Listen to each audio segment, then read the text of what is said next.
Salam bola. Hai Tribuners, jumpa lagi dengan saya Dion DB Putra, wartawan tribunlombok.com.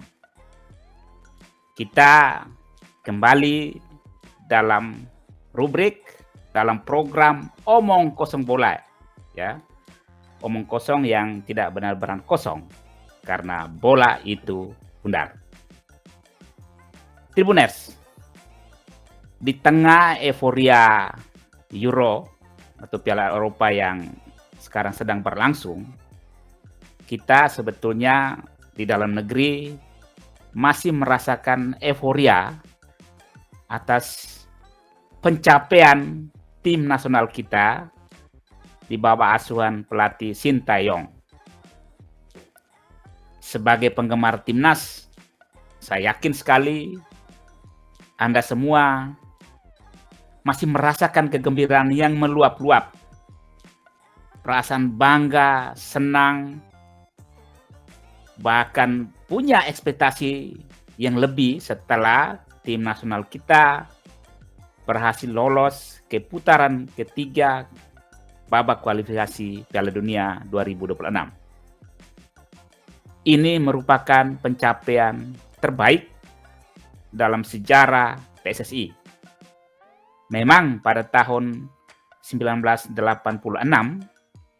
timnas Indonesia juga lolos dari babak pertama, tetapi pada waktu itu sistemnya agak berbeda dengan sekarang.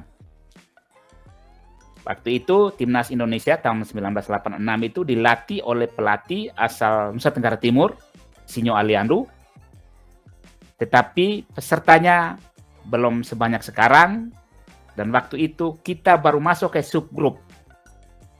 Jadi kalau dibandingkan dengan tahun ini, pencapaian Sintayong itu sedikit lebih baik dibanding tahun 1986. Sekarang ini kita sudah bergabung bersama 18 tim yang nanti akan berlaga di putaran ketiga. Juara grup nanti 18 tim ini akan lagi dibagi ke dalam grup. Juara grupnya nanti lolos, sedangkan tim-tim yang lain akan berkompetisi lagi. Prinsipnya, hal yang membanggakan kita adalah bahwa sejak tahun 2000 timnas ini diasuh oleh Sintayong, kita mengalami pencapaian-pencapaian yang luar biasa. Ya. Dan hari-hari ini mimpi Indonesia untuk tampil di Piala Dunia itu bukan sesuatu yang mustahil, Tribuners. Saya yakin Anda pun punya harapan yang sama bahwa timnas kita akan mencapai prestasi lebih bagus. Nah, saya coba mulai sedikit menggambarkan perjalanan Sintayong, ya, perjalanan Sintayong. Kita waktu itu baru habis-habisan gagal baik di Piala AFF maupun di kualifikasi Piala Dunia. Ketika itu timnas Indonesia diasuh oleh Simon McManamy. Benar-benar hasilnya jauh dari harapan, jauh dari ekspektasi masyarakat sepak bola Indonesia.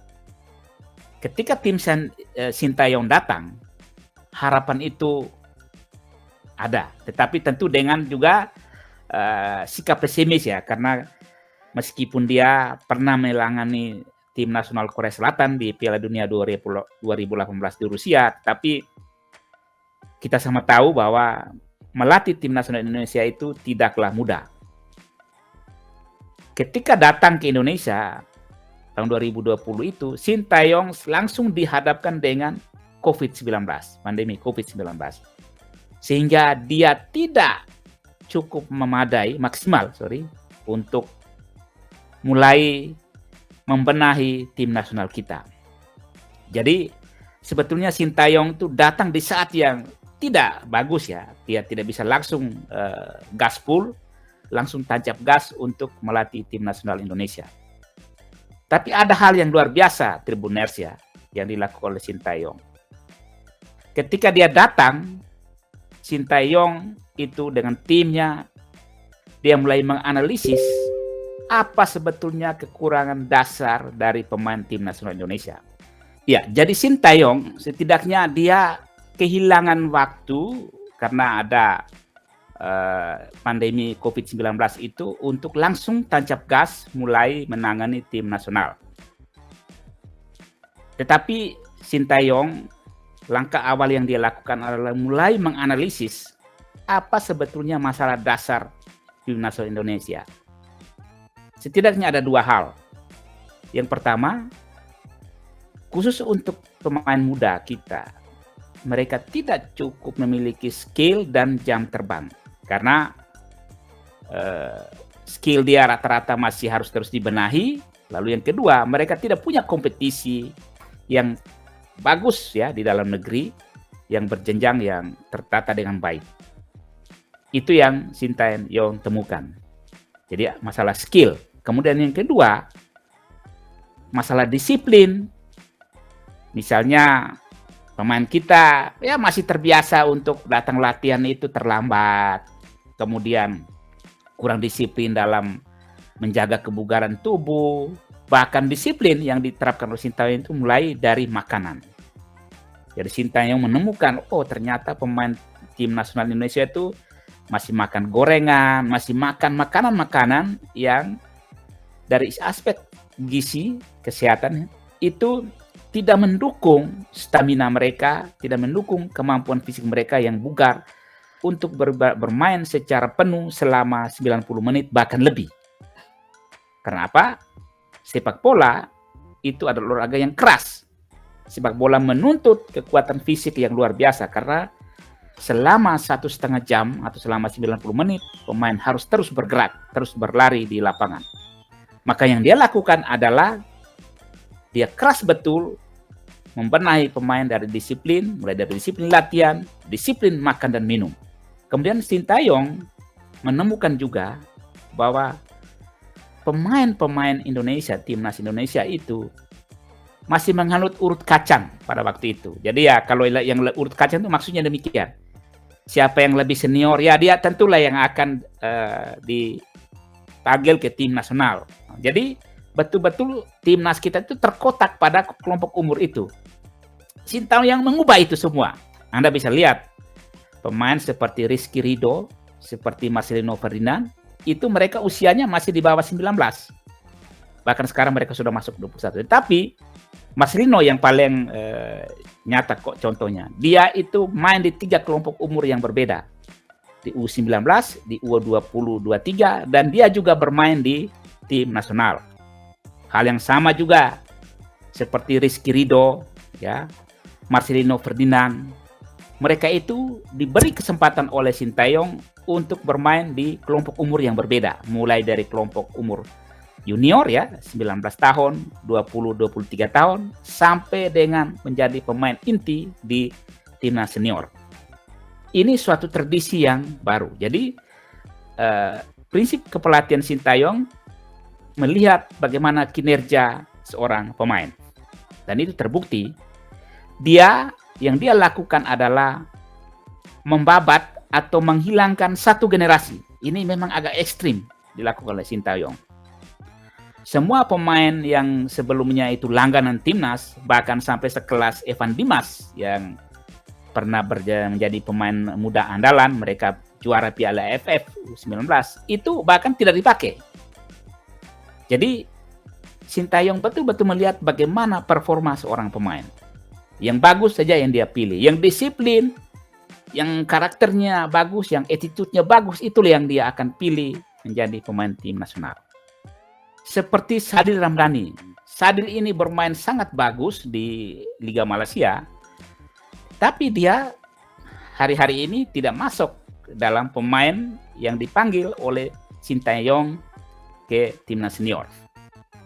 Itu satu contoh betapa Sintayong sangat mementingkan kinerja dari pemain. Jadi bukan soal suka atau tidak suka ya, tetapi kalau Anda kinerjanya bagus sesuai dengan standar dia, sesuai dengan skema permainan play game yang dia siapkan, maka Anda akan terpilih. Nah, yang kedua, Sintayong itu mendapat dukungan yang luar biasa dari PSSI di bawah kepemimpinan Erick Thohir. Sejak awal, Sintayong memang meminta supaya PSSI tidak boleh mengintervensi dia dalam hal teknis kepelatihan dan pemilihan pemain. Bahkan dia minta PSSI memenuhi permintaan dia untuk menghadirkan pemain berkualitas, termasuk jalan yang ditempuh adalah naturalisasi. Dan itu memang disanggupi oleh Erick Thohir. Jadi kalau hari ini Tribuners bertanya, apa kunci sukses tim nasional kita? Itu karena duet yang bagus antara Sintayong dengan Erick Thohir. Anda catat ini pernyataan saya. Jadi mereka dua tuh baru betul bestie, klik ya. Apa yang Sintayong inginkan, apa yang Erick Thohir harapkan itu nyambung antara mereka dua. Jadi antara ketua umum PSSI dan seluruh pengurusnya bersama dengan tim pelatih itu seiring sejalan ya. Dan itu terbukti. PSSI Anda sekalian tahu membelanjakan yang luar biasa ya. Mereka mendatangkan pemain naturalisasi, pemain diaspora Indonesia, mulai dari usia yang masih muda sekali seperti Rafael Struyck sampai dengan Profesor Tom Haye. Jadi pemain-pemain yang diharapkan oleh Sintayong itu dipenuhi oleh PSSI dengan mereka mencari ke seluruh dunia ya, ke seluruh liga bahkan. Tetapi memang kalau kita lihat postur belakang itu lebih banyak di Belanda. Itu wajar ya.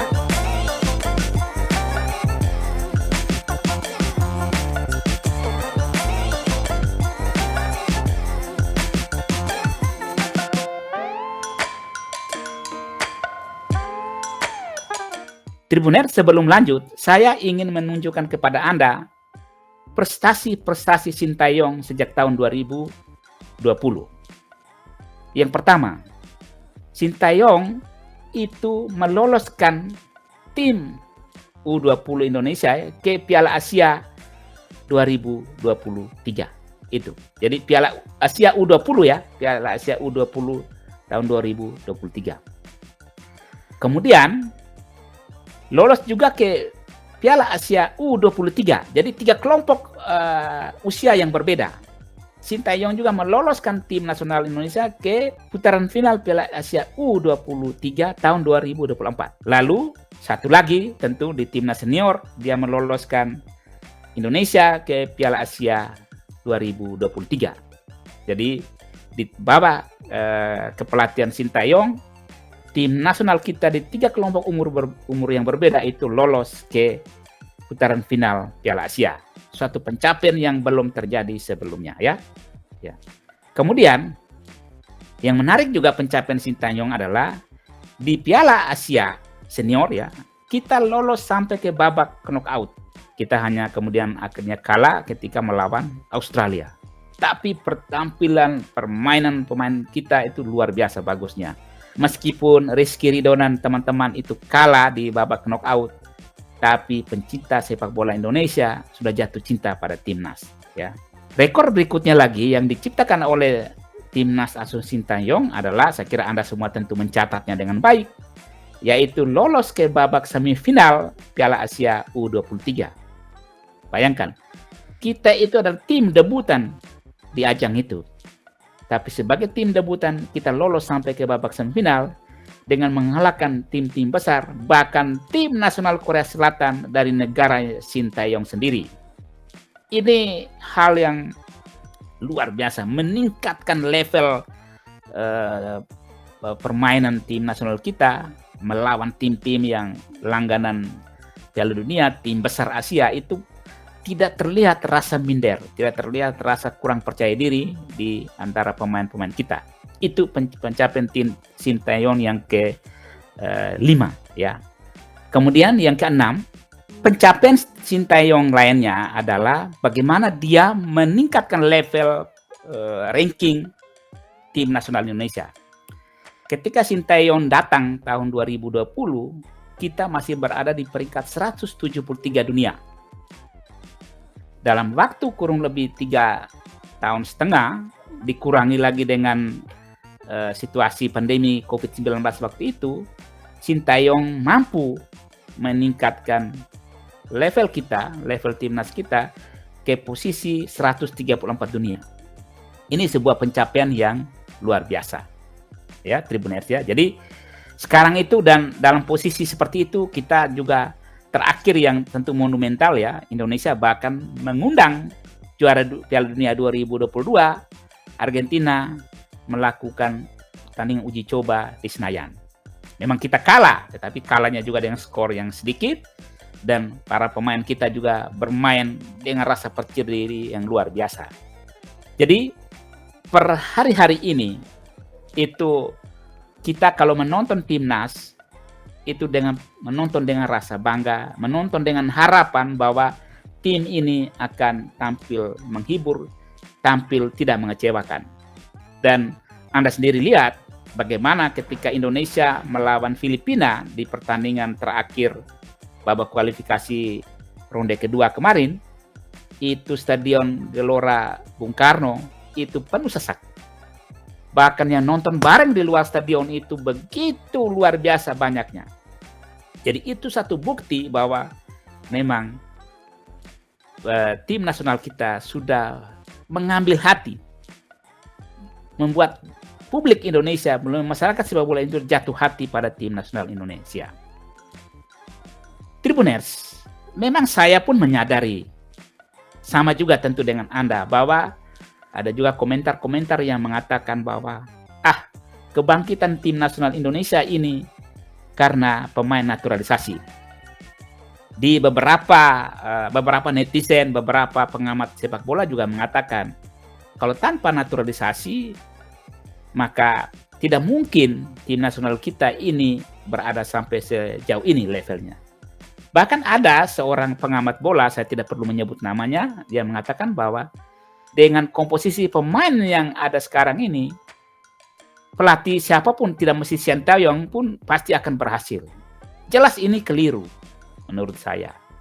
Karena apa? Pemain naturalisasi atau pemain diaspora Indonesia yang pilih sekarang pun itu karena keputusan Sintayong. Dia orang yang paling mengerti, paling tahu siapa pemain atau mana pemain, karakter pemain yang dibutuhkan oleh tim nasional Indonesia. Jadi memilih pemain diaspora atau naturalisasi itu tidak asal pilih, memilih mereka dengan standar, dengan kebutuhan tim yang diinginkan oleh Sintayong.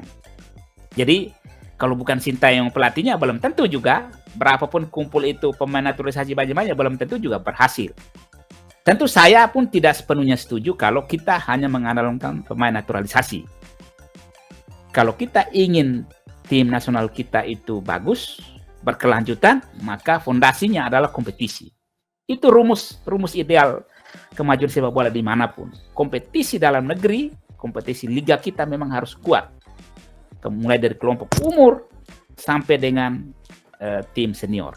Jadi momentum kebangkitan tim nasional sekarang ini mesti mendukung, memperkuat, meningkatkan kualitas Liga Indonesia. Tribuners, saya mau katakan bahwa momentum kebangkitan tim nasional sekarang ini harus kita dukung ya, kita respect, kita hormati. Kita berharap bahwa Sintayong dengan tim asuhannya di ronde ketiga babak kualifikasi 2026 ini terus memberikan hasil yang baik. Kita memang masih menunggu drawing atau undian ronde ketiga. Kemungkinan besar di ronde ketiga kualifikasi Piala Dunia 2026 Indonesia akan bertemu dengan tim-tim yang selama ini langganan finalis Piala Dunia, langganan lolos ke putaran final Piala Dunia. Kita berkemungkinan bertemu Korea Utara, Jepang, Korea Selatan, juga negara-negara Timur Tengah seperti Arab Saudi, Uni Emirat Arab, juga tetangga terdekat kita Australia. Jadi ini yang saya katakan tadi, level kita, level permainan tim nasional memang bukan sekedar kawasan Asia Tenggara lagi lah. Kita sudah bermain di jantung sepak bola Asia. Nah, itu hal yang membanggakan. Dan dengan modal percaya diri, dengan modal tim yang selama ini kita lihat mereka punya chemistry sudah terbentuk, kerjasama, kekompakan antara mereka sudah terjalin. Kita bolehlah berharap banyak bahwa tim nasional kita akan mencapai sesuatu yang menggembirakan kita di ronde yang ketiga. Demikian Tribuners, omong kosong bola pada edisi kali ini. Saya akan terus memantau perkembangan tim nasional Indonesia dan kita jumpa lagi dalam episode berikutnya.